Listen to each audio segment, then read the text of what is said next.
Good morning, YouTube. Today is Tuesday, May 14th, and Anthony Tom Roaring Kitty upset the internet world yesterday, and meme stocks are back. I don't know if either of you have any idea what I'm talking about, but it was a wild day on the stock market. GameStop and AMC, I don't know if you remember from a few years back, those meme stocks were going crazy. People were getting rich in a day. And somehow yesterday, it just came out of nowhere. One Twitter user made the world go crazy yesterday. How about that? I need to hear more. Okay. So Roaring Kitty, a Twitter guy, was big into these meme stocks a few years ago. He then his last tweet a few years ago was a emoji of a cat going to sleep. All right. Hasn't tweeted anything since. Yesterday, he tweeted an emoji of a cat waking up. The Redditors went crazy, and AMC and GameStop went bonkers yesterday. It was up, yes. And apparently it's up big after market trading. So we might have another day of some wildness. So yes, it's pretty. I love the internet. The internet's great. The internet is absolutely great. Yeah, if you have your ear to the ground, there is a way to make quick money and lose quick money in this world today. I mean, they're talking about Bitcoin shooting up. We're talking about meme stocks. I don't know how you actually pull your money out in any of this stuff, but the only one that got into this game a little bit was Anthony. So let's throw it to him real quick. What do you got for us? I mean, get in while you can while it's low, because once it starts dropping, it starts dropping. I remember like a few years ago, I mean, I jumped in on that craze. I didn't get rich in a day. It'd be nice. But, I mean, hey, I think I lost a little bit. But yeah, get in and get out. Don't hold that. So it's only going to last for a short I think it might be a little bit too late already if you want to jump in today after yesterday. Probably a little too late at this point, yes. But I just that's interesting. The internet's fantastic. Yeah. So if you hear that, if you hear Roaring Kitty, AMC, GameStop, that's the reason why it kind of popped off yesterday out of nowhere. So that's that. So that was a fun way to start the week. Also, this weekend we had a little brain session scenario, brainstorming on how we can help real estate agents and buyers with the upcoming changes. So it seems like all the changes are coming down the road. August is that deadline where, in my eyes, it's getting more expensive for a home buyer to purchase a home. Yeah, it's quickly approaching, and before you know it, it's going to be there. It's already midway through May, folks. We were just on here talking about the end of the month. I mean, I know we're not the only ones that think these 2 weeks went extremely fast. So it will be here before you know it. Absolutely. So we got to start preparing now. So what are the changes? If you've been sleeping under a rock for the last forever in the real estate world, the seller paid the buyer's broker and their broker. Commissions all got split up to the agents off the seller. That's changing. Okay. Seller, unless they want to, no longer customarily pays all the commissions. So now buyers are going to be paying their own agents. That means maybe you can get a little bit lower of a home price, maybe, but that also means you're paying for your own representation in your closing costs. I don't know what you guys see on a daily basis. I don't think it's going to be just ho-hum, throw 3 extra % of the purchase price into closing costs, and buyers are going to be able to pick up that whole cost. I don't think that's possible. No, I don't either. I think most of it's going to end up having to come from the sellers still, but there are going to be the sellers that know the role and don't want to do that knowing they do have a hot property. Yes. So it's going to be, how do we make this work for all sides? Buyers agents absolutely deserve to get paid, but how do they get paid without making the home unaffordable for the home buyer? That's what we're shooting for here. And really, I think the plan, at least from our perspective, is to kind of spread it around. Have all parties pick up a portion of it. And let me get in here. Pick up a portion. And that's why we're calling this program the 111 program. And what that means is that 1% of the commission is going to be paid by the seller.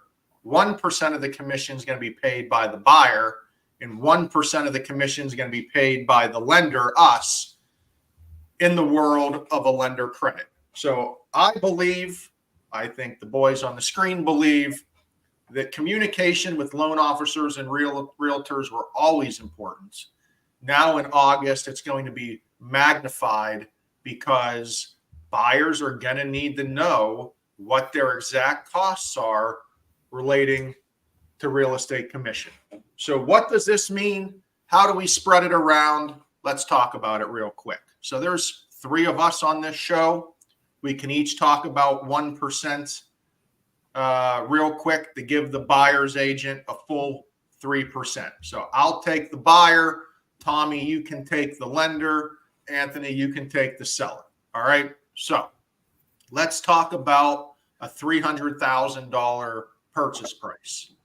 If I'm a buyer, I'm like, okay, I need to pay my buyer's agent. Let's pay him 1%. That would be $3,000. Now the agent needs to get rest of their commission. So Tom, let's talk about how the lender will pay it and what a lender credit means. Yeah. So when we're dealing with rates and the fees and everything, we could give what's called a lender credit.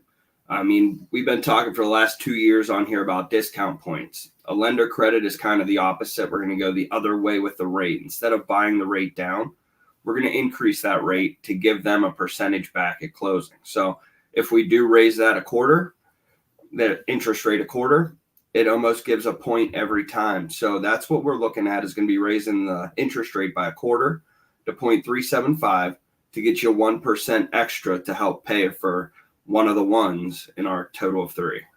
Correct. So now we got the buyer paying their own 1%. You got the lender coming in paying 1% for the buyer.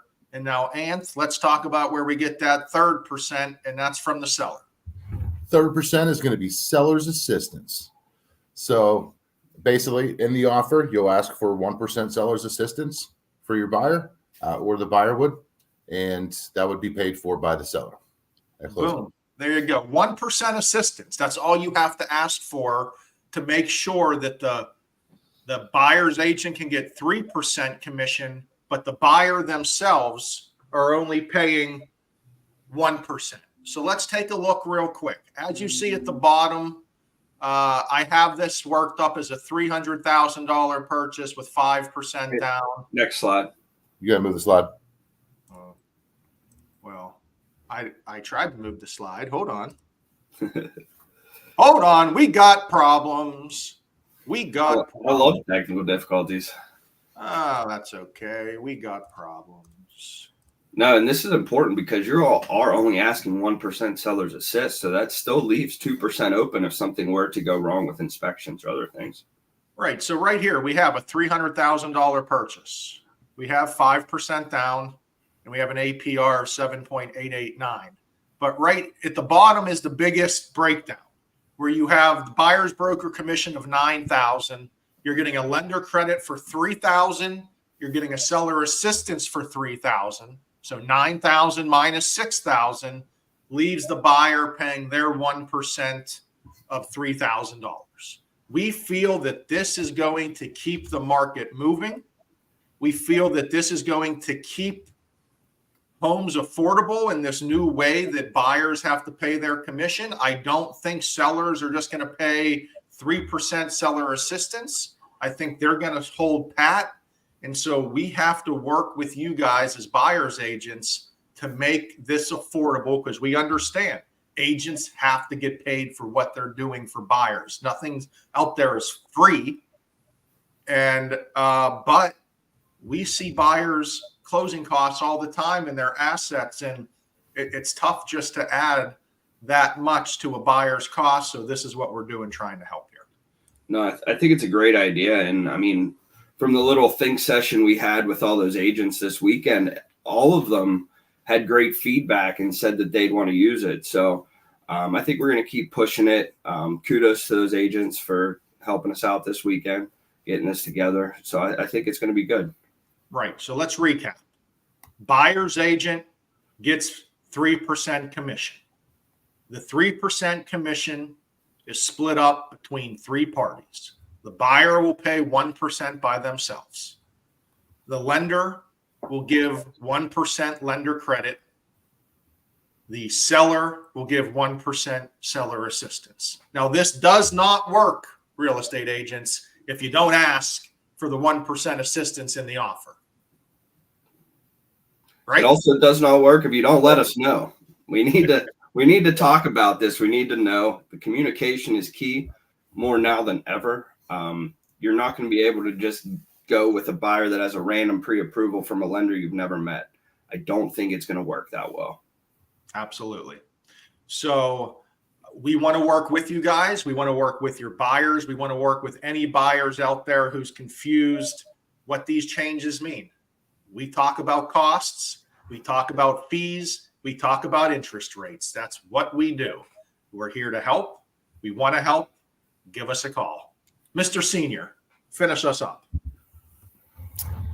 I think it's a great program. I think it's going to be very valuable, considering most clients don't have 3% additional. So splitting it up is going to be pretty nice for them to still be able to buy and the agents still be able to get paid. So other than that, that's all I have. Don't invest in AMC if you're not a responsible spender, and GameStop. And I like that. Make sure you end the podcast today so we don't go live for 10 minutes afterwards either. I'm definitely going to make sure my computer doesn't go on the haywire. So I don't even know if we were live at the beginning. I don't know. We were. All right, boys. Talk to you later. see you guys.